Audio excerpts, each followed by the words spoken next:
So, good morning everyone. Our topic for today is all about, please read everyone. Equivalence and equivalent effect. So, do you have any idea about equivalence and equivalent? No. So, equivalence is the relation of similarity in meaning between the two texts. And equivalent this is the word or sentence phrase in the target language, or this is the similar meaning on a target language. Let's say for example, here. Can you please read everyone? So, the equivalent here is pero in Spanish is do in English. And the equivalence here is that their relationship, they are the same types of animals. Yes, so do you get what is equivalence and equivalent now? Really?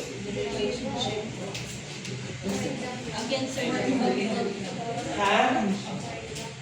For example? Another example. Another example. Tagalog, English. Oh, Tagalog. Tagalog to Sige. English. Aso. Aso. Dog.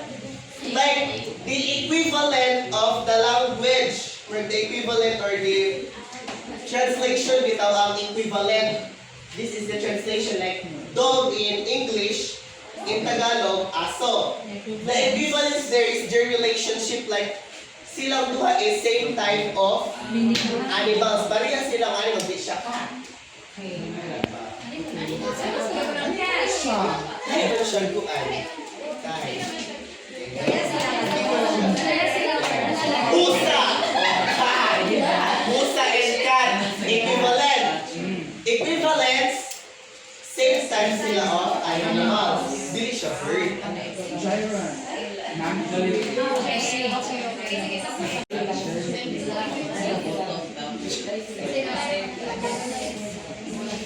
Please read everyone. Basta na? In order to avoid the age-old opposition between literal and free translation, theoreticians in the 1950s and 1960s began to attempt more systematic analysis to around certain linguistic issues.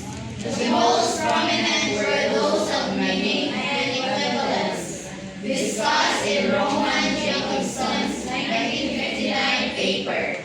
Over the following 20 years, many further attempts were made to define the nature of equivalence. In this chapter, we shall look at several major works of the time. Okay, thank you. So, in order to avoid the old age, the theoreticians in this era, the 1950s and 1960s, they moved away from the literal versus the free debate or the free translation debate because it oversimplifies the translation. So, in this era, they moved away sa katong free translation, which is the sense for sense, and literal translation or katong word for word.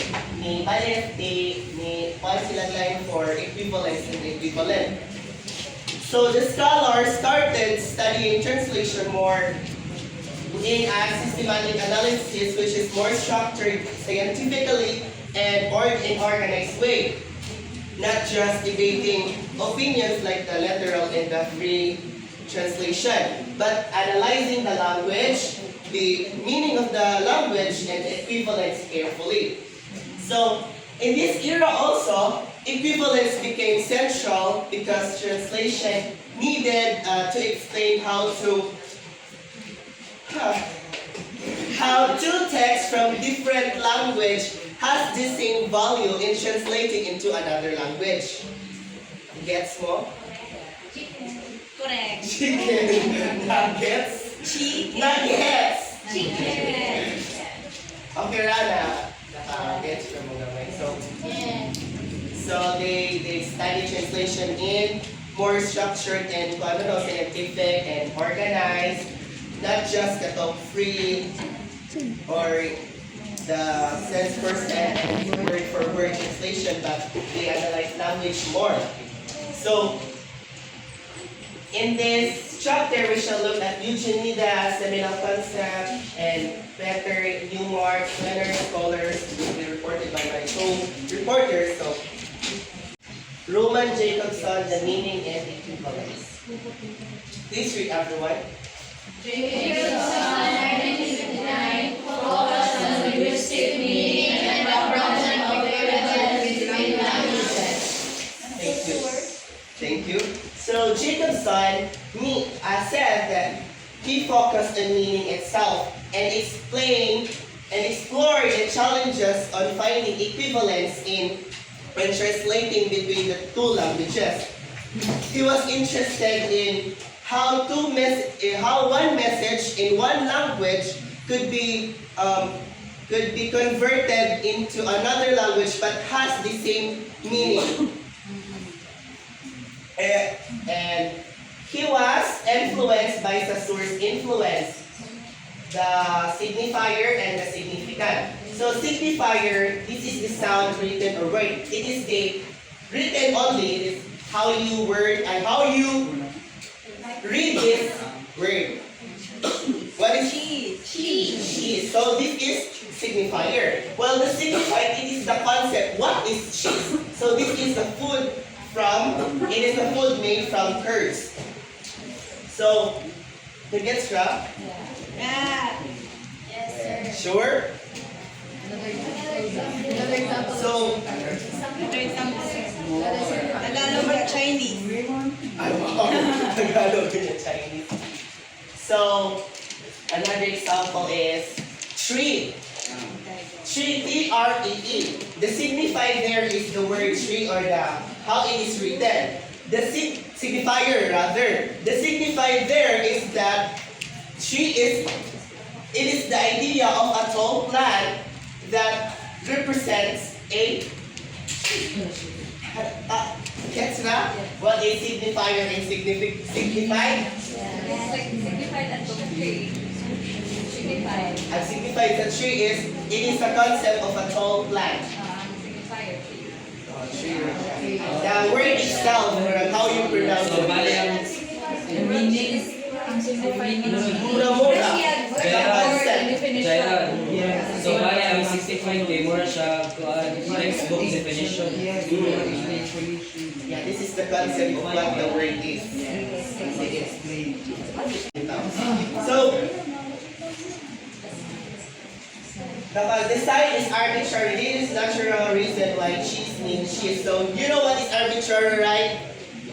Wala. So, see, arbitrary is, language is arbitrary. Arbitrary is, there's no natural reason. Nga nung cheese siya. Nga nung di man nato siya tawag ng tree ang food made from milk curds. Nga nung di man nato siya tawag ng lumpia. Because language is arbitrary. We don't know the reason why cheese is called cheese, right? Yes. Hey, Bomo. Wala. So it is arbitrary. Sorry. Wala po. Arbitrary man siya. Nakasar mo tramo? Ay, malinaw. Malinaw. Wala siya si Roman Jacobson. Next is Jacobson says, please read everyone. There is Again, everyone. There is ordinarily no equivalence between holiness. Example: English, cheese; Russian, Fear. but Russian syrup does not include cottage cheese, which is Faro. Dapat din i-pronounce ang T din. Faro. Meaning it is not perfect and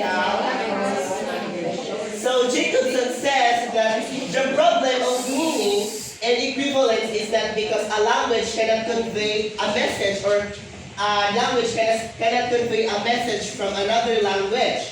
Instead, it arises from differences in the structure in the terminology. Like for the example, cheese and sear. So cheese, the sear does not always mean. Cheese is the general term for mga cottage cheese, mustard cheese, cheddar cheese. But sear does not include cottage cheese, which is barog. Barog. Dahil ang term sa Yes. cottage cheese. For example, kanang pair of dog. What ang haibawag? Ang Yes. tutok sa pair is dog ba nga term, kanang general term, Or or lahi siya ka lahi na dog. Basin. African dog. Basin husky. Yes. Yeah. Mo to siya pasabot ni Jacob's son. Nakagets na? Yes. Thank you. Next is. Please read everyone. In Jacob's son's discussion, the problem of meaning and equivalence focuses on differences in structure and terminology of languages rather than on the meaning and ability of one language to render a message that has been written or uttered in another verbal language. So this means that language are different, but that doesn't stop you from translating it. You just need to use the words carefully, or the structure in another, like most follow the structure of sa laing language, like Spanish, follow ang structure nito. So languages differ essentially in what they must convey and not in what they may convey. Do you know what this code means?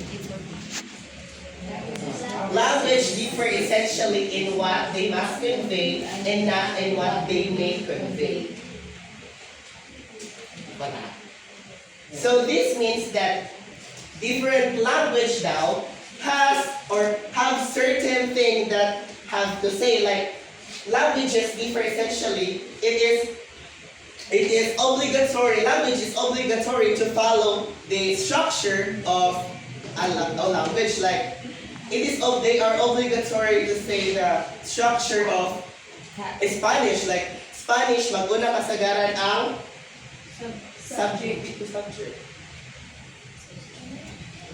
Sa Spanish, Verb. verb no.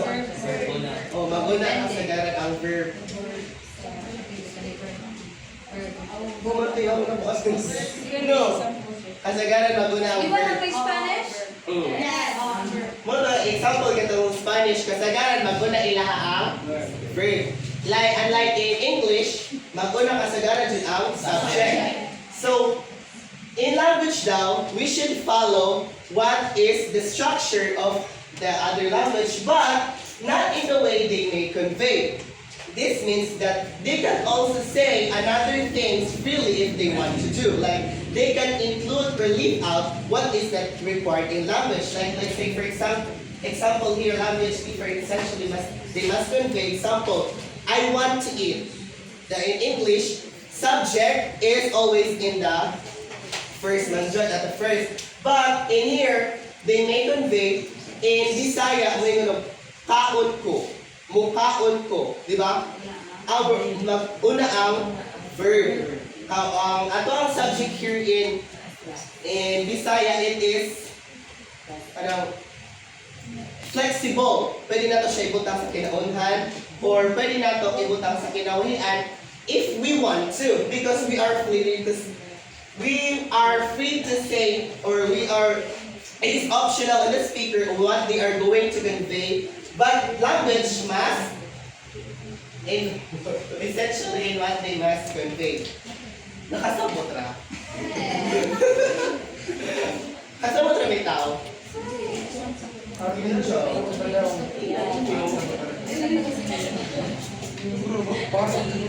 Pero nakasabot ra.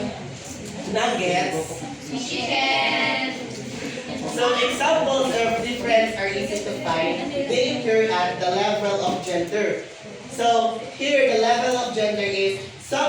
languages word noun as masculine, feminine, or neutral. Let's say for example again, in Spanish, lahi ilahang sulti if the noun is feminine, o lahi po ilang sulti kung masculine ang noun. Gets?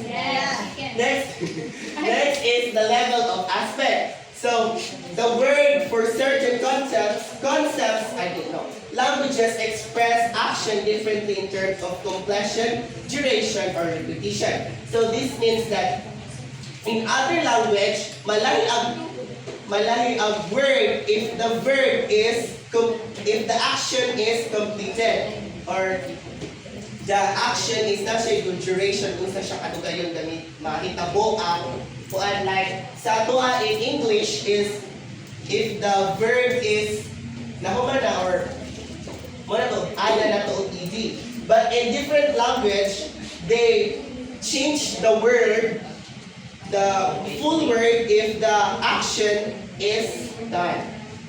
Kasabot? Na-gets? So, the level of semantic fields such as kinship terms. So this means that words, certain concepts like family relations are vary across languages. So this means that, let's say for example, aunt and uncle may differ in different language if the aunt is, it is from your mother's side or your uncle is from the mother's side. In simple terms is that sa lain ko ng language, ang aunt, pwede di na siya aunt ang tawag sa lain if ang aunt nimo is from your father's side or from your mother's side. Lain na siya term kung ana siya mother's side nimo or sa imong father's side. And cousin, some distinguish cousin if it is a female or it is a male. If your cousin is a female, lain siya term, and if your cousin is a male, lain siya term in different language. Na-gets? Yes. And the science of translation.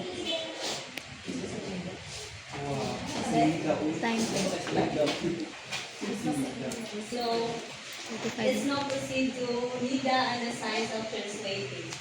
So, Nida was a famous translation scholar. So, he treated translation. Why it is labeled as the science of translating? Because it is si Nida kay Juan.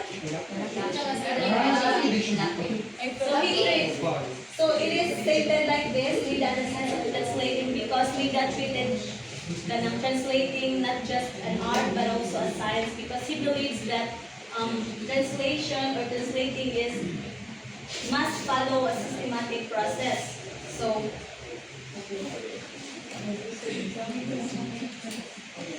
So he said translation must be systematic, organized, and based on how languages were. So why systematic? Because he believes in the 3-stage of translation process. So he believes that when you translate a text from a language, source language to the target language, you must follow the steps. Analyze the target, the original language, transfer it to the other language, then structure it into natural way of expressing the idea. So, meaning, what can you imagine sa iyang belief? Is it word for word or sense for sense translation?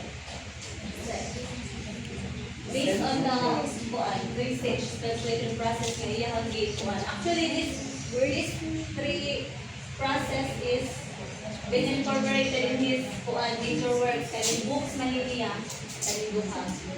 Sense for sense. So, these are the sense for sense translation. So, the 2 major books na iyang na produce or na publish is Toward the Science of Translating and the Theory and Practice of Translation that has been published doon na year ba, nakahimo siya kanang libro for just nga gap.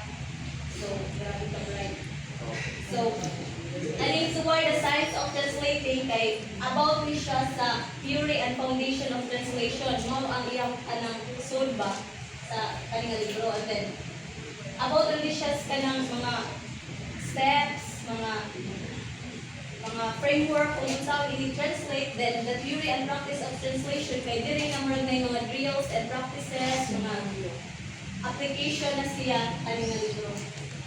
Posed by Eugenida is kuan been influenced by Noam Chomsky's generative grammar katong three-stage po three process po sa get it. Then the next Chomsky's generative transformational model. So Chomsky's generative transformational model, can I have everyone to read? Chomsky's generative transformational model analyzes sentences with a series of related levels of grammar rules.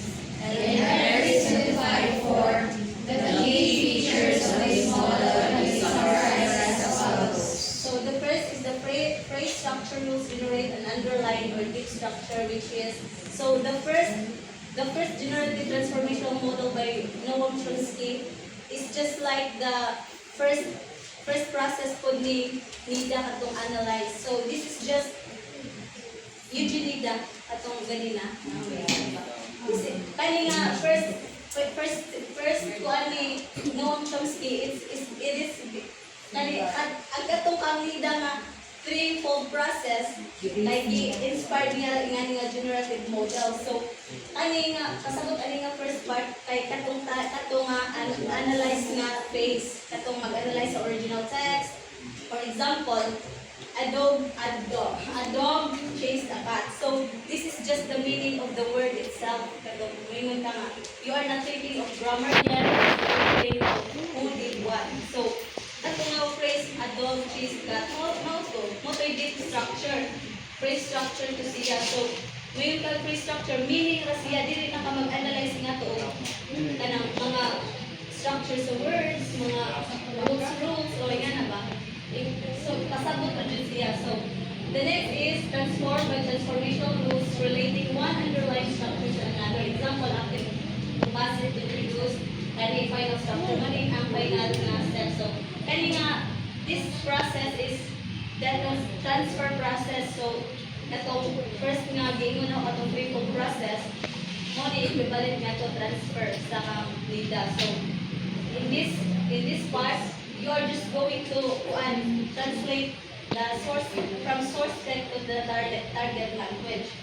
So, for example, when the word ay patong sentence a dog chased a cat, when you translate it or transform it using this second process, you're going to one question. So you are going to say, did the dog chase the cat? But the same na siya meaning, di ba? Naarabya sa meaning. So the third and the final structure kay final sorting structure, which itself is subject to phonological and morphemic rules. So this is the final sentence that comes out in the written or sa mouth sa nag-translate. So for example katong transformation, nag-analyze ka. The second English transfer from source text to the target language.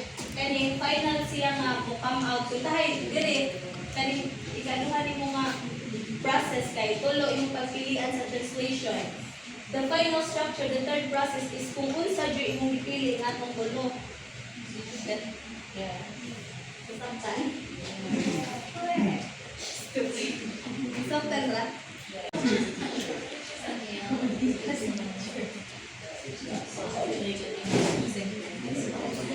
So, the structural relations described in this model are held by Chomsky to be a universal feature of the human.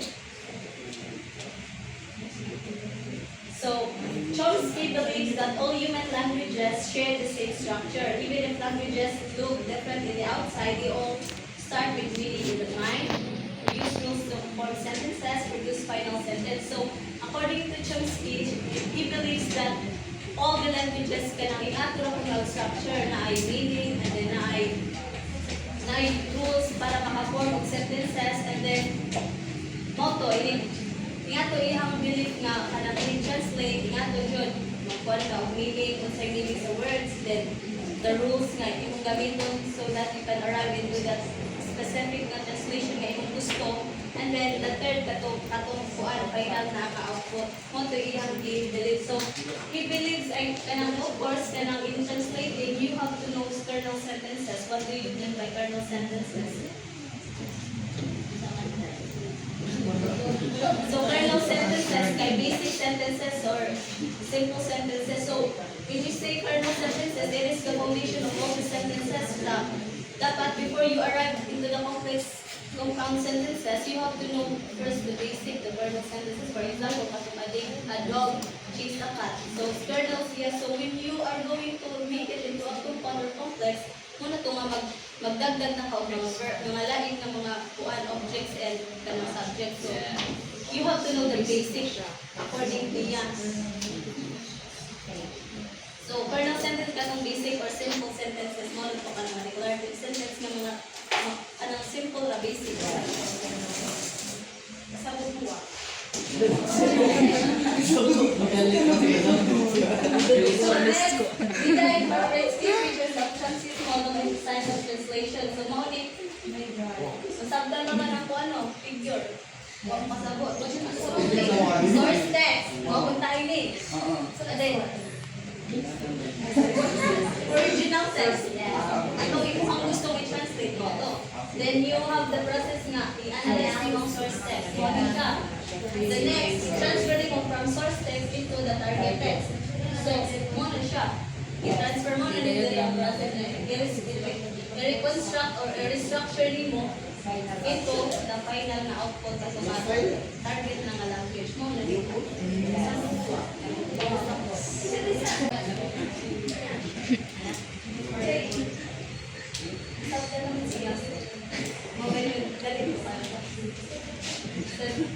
Next, I'm clear with everyone. The nature or meaning, advances in semantics and grammatics, linguistic meanings, grammar structure. For instance, the expression to the possessive pronoun is. His house means that he is the possessive house. So, kuan, may types of meaning. So, nature of meaning. So, the first is linguistic meaning. Okay, it is the meaning of words and sentences accounting or according to grammar or vocabulary. So, linguistic meaning. Ano say meaning sa words? Ano say meaning sa words? For example, the word dog refers to the four-legged animals. Commercial definition or unsa ang word about commercial meaning. The referential meaning, dictionary meaning, that's standing on sa real child. So, when we say referential meaning, okay, you must know what object, person, or event the words talk about. For example, you're referring to a dog. It means to say that the dog is an actual kanang naadira dyan. Sabi mo? Ang linguistic kay kung unsa ang word, ang basabot sa word. Ang referential, kung ato nga word na abay equivalent nga object. Yes. Yes. Linguistic meaning, for example, his house, his house. So, it means nga na siya by. So, kung ngayon ka referential meaning, it means nga agad ng house, tinuod siya, ni-appear siya in real life. Naa siya, dila siya tungkol photograph sa word ba. It means nga na siya equivalent na object. Na siya makita evidence.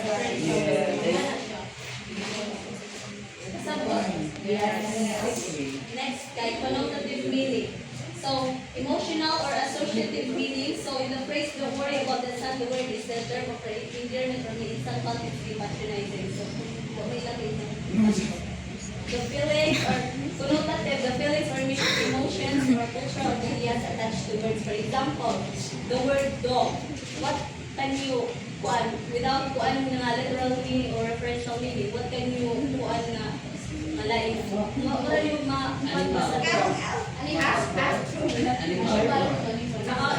about snake at bang muna siya na siya connotative meaning, na siya implied meaning. For example, snake. Snake, okay. Traitor. Yeah, linguistic meaning. Ah. Kung referential meaning makita dili mo man ang snake. Kung connotative meaning imo ma-imply nga tay there's a snake in our house. Makaingon ka nga, nga na ba? Nga na bitaw naa siya imply meaning makaingon ka na symbol that's one word. For example, snake, makaingon ka nga there's a traitor or betrayal. Take the one for example and don't worry about that son. For example, you say don't worry about that son. Bisa dili niya anak, gitawag niya nga son, which is something that's usually heard or seen sa mga movies, sa mga gawas ba, anak. Pero pwede kag may don't worry about that sweetheart, about endearment. Kasi kana, may siya son, hindi niya anak, pero son niya ang gitawag. Next is Techniques to determine referential and emotive meaning, focus in analyzing the structure of words and differentiating single words related in small fields.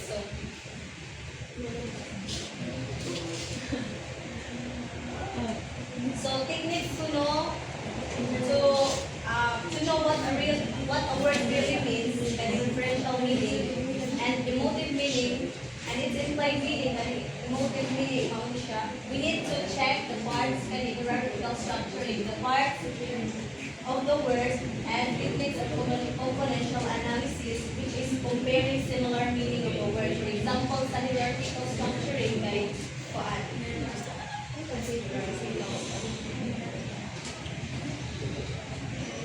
For example, like when we say hierarchical structuring, you are going to categorize words from general to specific. For example, the word animal, general, siya mga term. Then you're going to specify that to mammals. And then specify pa nila mammals, the dog, which is hierarchical structuring. And then ang componential analysis kay kuan. Techniques to analyze word meanings by breaking them into basic pictures. For example, sa word naman, we can say na word naman. Mura ba siyang ang componential analysis kay, for example, the word man, you can kuan siya makaingon tama, a man is a human. Then when we say man, ma-refer natin siya into an adult, then male. So lagi siya sa hierarchical like one man ang hierarchical from general to specific, and any sa componential analysis kay the components of the word itself. For example, lagi sa the word man, you can refer it into an adult, a male, or a human.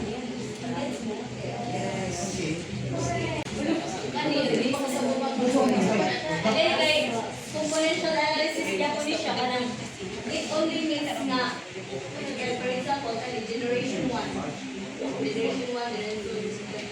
then ang kasabot na mga gani kay there's a different term kuno when you say nga sa Chinese, especially Chinese language, there's a different term kuno sa grandfather na parental side and the maternal side nga like grandfather from father side lahi kuno ang term nila sa Chinese, and then sa mother side grandparents kuno mo sa mother side lahi kuno ang term.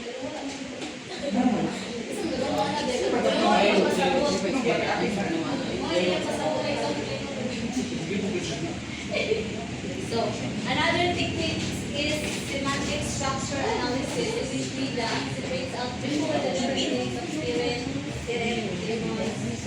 so, semantic structure analysis shows all possible meanings of a word and their differences. For example, the word spirit.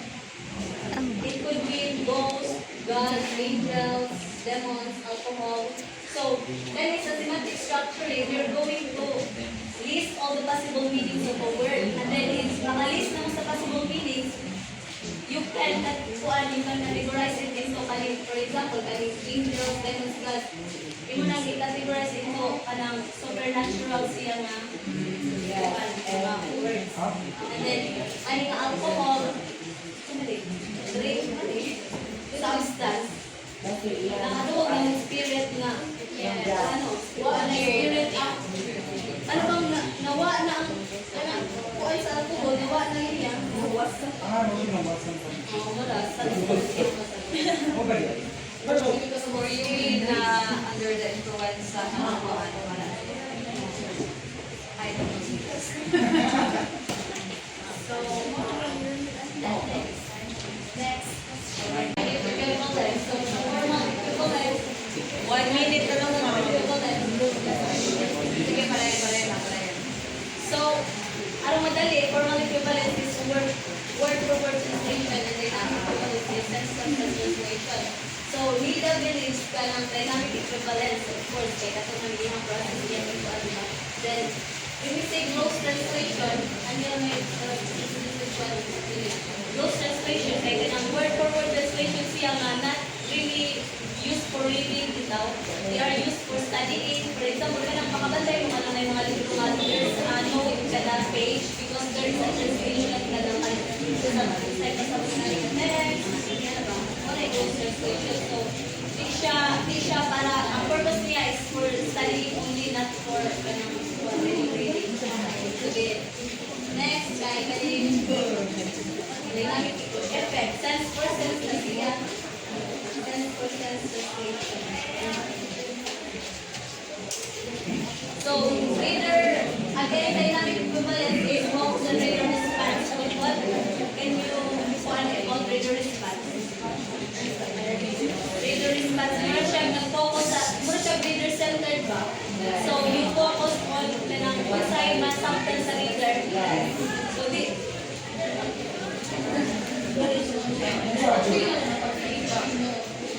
So, translators' goal is to make the target reader understand the text naturally, just like the original readers would have. Okay.